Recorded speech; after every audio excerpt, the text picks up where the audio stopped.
You need to grab the viewer's attention in the first 5 seconds of your video, like I just did to you. See what I did there? I'm a professional video editor with over 1 million views to my name, and I'm about to reveal my secrets for editing viral videos. Let's not waste any time and jump into the first secret. And that is what I call the crazy intro formula. As I've already said, you need to grab the viewer's attention right away in the first 5 to 30 seconds of the video. That's why good retention graphs look like this. You can have a pretty good retention during the video, but if you lost most of the people in the start, the graph's gonna look pretty bad. And you will lose a lot of people in the start, but the more you can minimize this, the better the retention is going to be. Okay, but how do you do that? You want the first 30 seconds of your video to be more engaging and highly edited than the rest of your video. Go over the top with this. Try something new and crazy that will grab the attention of the viewer. And this doesn't have to necessarily be Mr. Beast type of high energy, although people tend to like that. You can be yourself and have any kind of vibe that you want. A good editor can definitely engage the viewer with different emotions, be it chill and aesthetic, scary,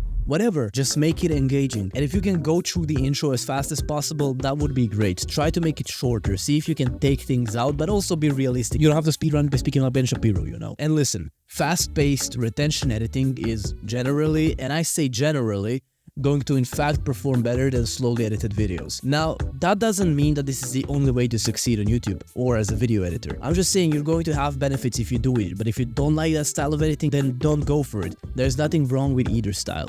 Disclaimer though, retention does not fully depend on your editing. Stuff like scripting, the video idea, and even the thumbnail can affect your retention graph. But that being said, having better editing is definitely going to help. Now let's move on to the second secret, and that is never seen before style. You can kind of guess what I'm going for with this. Can you make your edits look different than what people have seen already? Genuinely, can you? This is not an easy thing to do. I remember when my edits looked like a straight up copy from the YouTuber Hamza. And the interesting thing is how I didn't even see that until somebody told me. It's strange to me how we often don't see when we are copying someone until later we look back on it and we see that it was clearly a copy and it was obvious. So if you are a copycat, I don't really blame you, but you really want to be unique. Imagine someone comes to your channel and sees a new visual style that they've never seen before on YouTube. Now this doesn't mean you can steal like an artist, as they say. By any means, take stuff from other people and give it your own spin. But try to not just be a direct copy of someone. And this will come with experience. You will develop a better style as time passes. So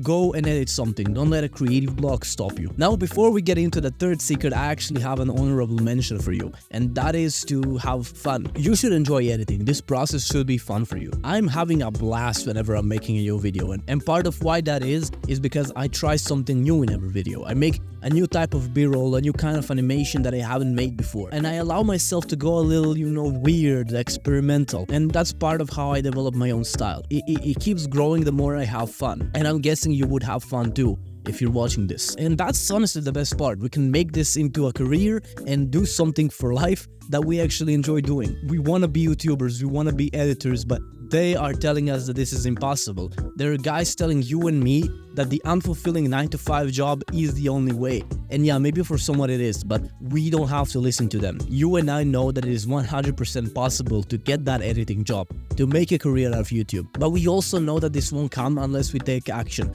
So if you want to take some action right here, right now, here's an actionable step real quick. Go join our free school community with dozens of people just like you and I who want to be YouTubers, who want to be editors. It's the first link in the description, and go write a post introducing yourself to your new community. I honestly can't wait to meet you there. Now, the third secret I have for you is quick CTA outro. CTA means call to action. This is that annoying thing YouTubers do when they beg for likes and subscribers. Personally, I don't think there's anything wrong with asking for a subscribe, if you do it the right way, of course, because look at it this way. If you actually know that your channel has the potential to help people, why wouldn't you want the people to come and get that help? But if you spam them in the first 30 seconds like, oh, by the way guys, before we get into this, go down there and press the subscribe button, that's gonna turn them off. Rightfully so, because they haven't even met you yet and you're asking them to date you.